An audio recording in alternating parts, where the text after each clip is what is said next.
Hello, my name is Kristina Saarepera. I am Minek German in Estonia. I will talk about referring patients for implant therapy.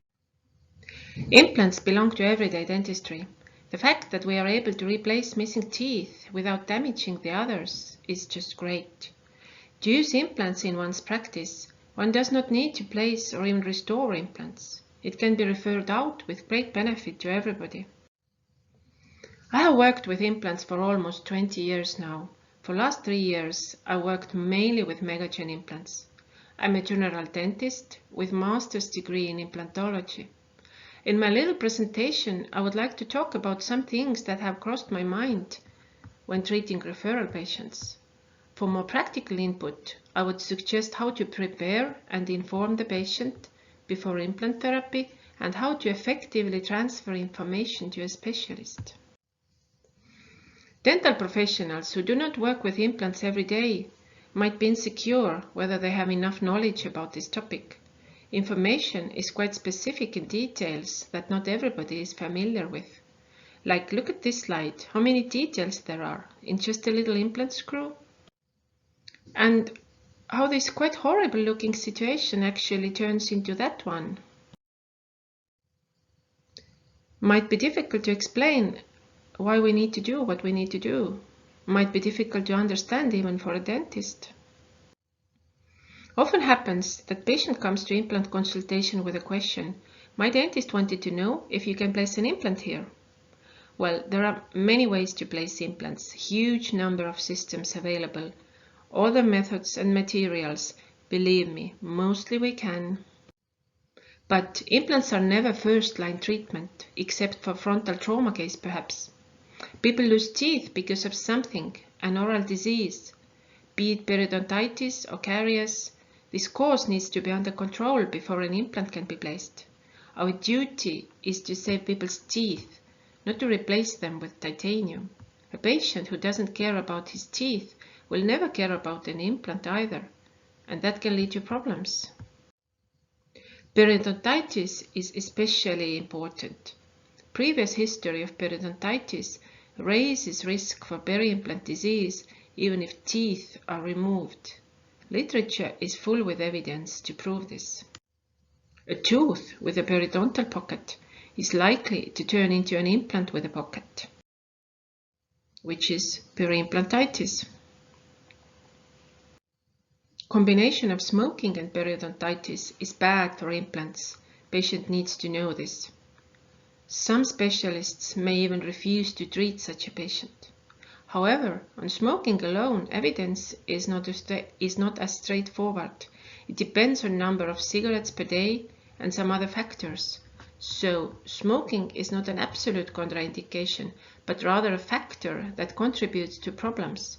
Smoking patients should be advised to stop and keep reminding if he does not. Caries and its complications are less dramatic from implants' point of view. Caries patients can even benefit from implants because no decay damages titanium. Still, if neighboring teeth are heavily restored and have periapical lesions, it is better to consider the prognosis before placing an implant. Here is a case of caries-related tooth loss. There may be other options of dealing with this situation, and I'm not happy I could not save her tooth. But the patient's choice was to place an implant here because she already has some well-functioning implants in the mouth. It was an immediate implantation, and after healing we could make a very nice crown. Hopefully this well-shaped implant crown can last long. Often teeth next to implants need treatment as well. First, implants were placed and immediately loaded. During restorative phase, neighboring teeth were fixed with fillings and a crown. This gives better prognosis to whole quadrant. At last, teeth next to implant should be well restored. Bad fillings close to implant can contribute to bone loss because of food trap and difficulties in keeping proper hygiene. Last but not least, we shouldn't let patients to lose teeth, so let's treat them before they need to be taken out and replaced. If we have non-restorable teeth next to implants, how to handle this situation? In this case, patient lost tooth 1/6, which was replaced by an implant. When old crowns were removed from neighboring teeth, it revealed that the prognosis for them was poor. If teeth next door are not restorable, it may be better to remove them and plan for more implants right away. First, the outcome of implant treatment is better when implants can be properly placed and augmentation procedure is successful when bone and soft tissue are healthy. Secondly, it is much more convenient for patient to have one surgery and place necessary implants at once. Thirdly, we may save a number of implants and thereof the cost of overall treatment.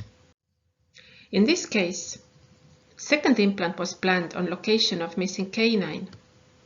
Hoopless premolars were removed to allow better implant positioning. Immediate loading was performed to provide patient with teeth in aesthetic zone. This is one of the important aspects about keeping suspicious teeth. Nobody wants to walk out without teeth, and it will be a very difficult task to replace and immediately load a single implant that is replacing a bad tooth that is between non-removable restorations that have been recently done. After healing, we can see nice situation with base abutments and make a nice 3-unit screw-retained bridge on 2 implants with very good long-term prognosis. Here are some points to consider why it is important to prepare and educate the patient. Making patient aware of his situation and how he can contribute to solutions is the best way to get into cooperative relations with him. On consultations, patients often ask if implants stay for the rest of their life. Well, it depends how long the life is. But seriously, if teeth were lost, how on earth can implants do better? God didn't create implants. Patients need to be informed about how their choices and habits influence the prognosis, that implants are for patients' benefit, not dentists. If we plan and act well, this is achievable. Implant is quite often the best way to restore dentition, but we can't promise something that is out of our control for the most of the time. So, patient is well prepared and ready for implant consultation. Almost certainly an implant can be placed anywhere it's needed. The question is rather, do we choose to use an implant? What needs to be done for implant placement? What risks are involved? Are they justified? Is patient willing to accept these risks? To consider all of this is called a therapy plan.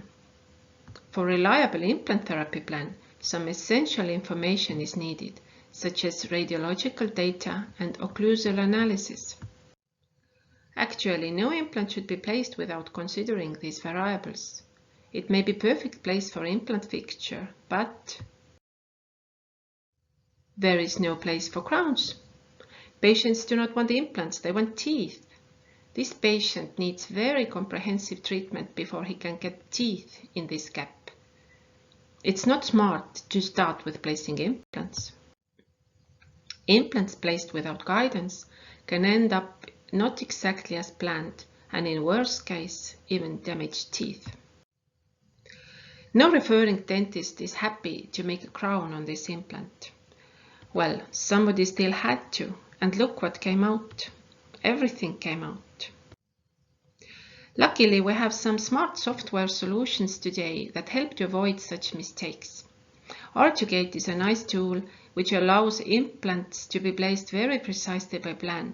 It's an open platform that can be used with a number of implant systems, also from other companies.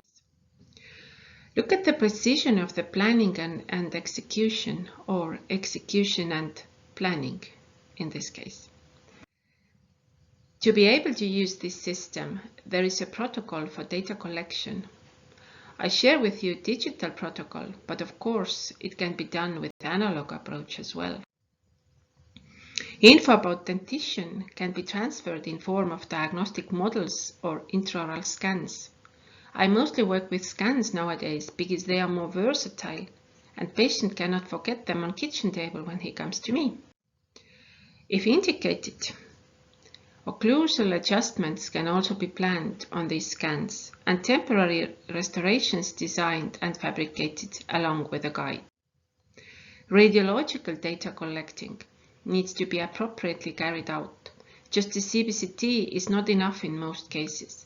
If guided surgery is a goal, then a CBCT needs to be taken with orientation tray. For R2gate, it's called R2 tray. Tray needs to be stabilized in mouth with silicone while taking X-ray and needs to be visible on CBCT. If plaster models are used for planning, this tray needs to be sent to R2 center together with the models or impressions. In R2 center, match is made with scans and X-rays. It is possible to make merge also in office, so anybody who wishes can do it himself. However, it is reliably and quickly done in R2 center and clinicians' time can be spared. Plus, somebody who does it many times a day is much faster and more precise, and this is what digital planning is all about. Implant position is planned and the implant specialist verifies and confirms it. Now, if everything else can be done also by a referring dentist, this step, confirming the implant position, needs to be done by specialist. After confirming, the implant guide is manufactured and ready to use. What's important if referring dentist makes planning? In case patient has temporary restoration of any kind, that needs to come off for implant placement. All models or scans need to be done without the temporary. Also, CBCT orientation tool needs to sit on teeth, not on temporary. Guide is very precise, and if it doesn't fit perfectly, there is no point in using one. Any kind of restorative procedures that is in region where guide needs to sit on teeth should be postponed until implants have been placed. In more complicated cases, face scan can be added for diagnostic purposes. Here is a case of full upper implant bridge planning with help of face scan. Pre-op dental scan or model file is merged with CBCT data with help of orientation tray. Patient's face scan is taken. An orientation tool is also used for this. Face scan is now merged with CBCT data for bone structures, intraoral scans for teeth, and the design file for future restoration, which is a base for implant guide. Implant guide and temporary bridge are fabricated. Thanks to face scan, we know already how it will look when it's fixed on top of the implants. Temporary bridge and implant stent are fabricated, implants placed by plan and immediately loaded. Prosthetic phase is crucial for good long-term prognosis. There is a sea of choices in prosthetic field: cemento screw, individual or custom abutment, zirconium or lithium disilicate, to connect or keep separate, and so on. What to choose depends on clinicians' choices, but patients' individual risks should also be evaluated. For example, a perio patient should rather get screw-retained single zirconium crowns because they're easier to clean, material has low bacterial adherence, and there is no cement that can be difficult to remove. A proxing patient, possibly, should get connected crowns in highly loaded areas such as molars because it reduces technical failures. Here is an example of connected molar crowns and example of screw-retained crown. There are prosthetic protocols that enhance good implant prognosis and soft tissue contour, like one abutment one time, individual healing abutments, scan healing abutments, or immediate loading with temporary crown. If one understands and utilizes these techniques, It's easy to get nice results with small effort. One abutment one time means that final abutment is inserted at the time of surgery and never again removed. This case shows use of octa abutment, a base abutment that can be temporized if chosen. At the time of surgery, and later impression for permanent construction is taken on abutment level. Scan healing abutment is almost one abutment one time because it can be inserted at the time of surgery or implant uncovering. During prosthetic phase, on top of the healing abutment, a scan body is mounted, and healing abutment itself is removed only when permanent crown is ready and can be inserted. Very convenient and great for prognosis as well. In case of frontal implant, when immediate loading is carried out, patient comes back to referring dentist with temporary crown. The subgingival part of the crown should be precisely copied because as the crown is inserted at day 0, all tissues around it have been shaped by this form. If pressure is applied to sensitive areas like buccally or proximally, there might be loss of papillas or change in gingival contour. Also, the crown should be taken off as few times as possible. Digital protocol helps here as well. First, initial situation is recorded, then temporary is removed and quickly gingiva is scanned for emergence profile. Scan body is inserted, its position verified with X-ray and scanned. Temporary crown is scanned outside of mouth for subgingival shape transferring. All this can also be done with analog impressions, of course. Then temporary crown's subgingival portion should be copied for impression post-individualization. As impression copings and scan bodies should always be verified for their seating with X-ray, this same X-ray can be sent to lab to help in designing emergence contour. Mark the bone, technicians are not always as good as dentists in reading X-rays. In this way, a situation when crown is too close to the bone can be avoided most probably. A 3D image can be used if one is available after implant insertion for planning purposes.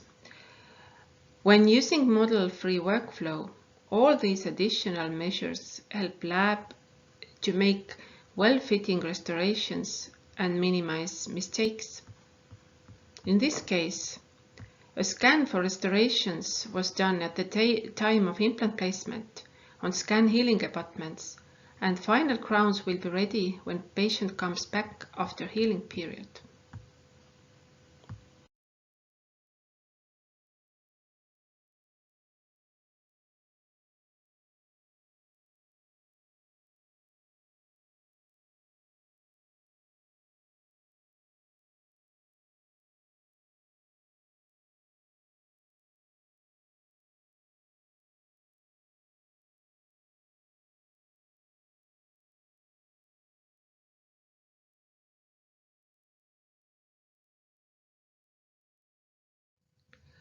When restoration is ready and back from the lab, all components that go subgingivally must be cleaned very thoroughly. Contamination of sulcus with particles that are on abutment surface can lead to peri-implant problems. Also, if healing abutments are used, they need to be cleaned so no foreign material is transmitted. For cleaning components, different methods can be used. Steam is a good method. It's used in most labs. Cleaning can be done chemically using different agents such as hydrogen peroxide or alcohol. Ultrasonic bath is very good. For example, MegCleaner is such a device. Maintenance is crucial for long-term prognosis. Regular follow-up visits with patient's own dentist are easiest way to do it sustainably.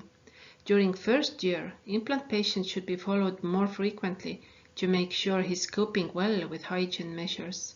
Perio patients with implants require closer observation.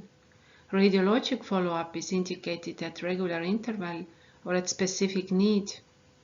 It's always a good idea to share follow-up X-rays and photographs should they have been taken with implant specialists as well.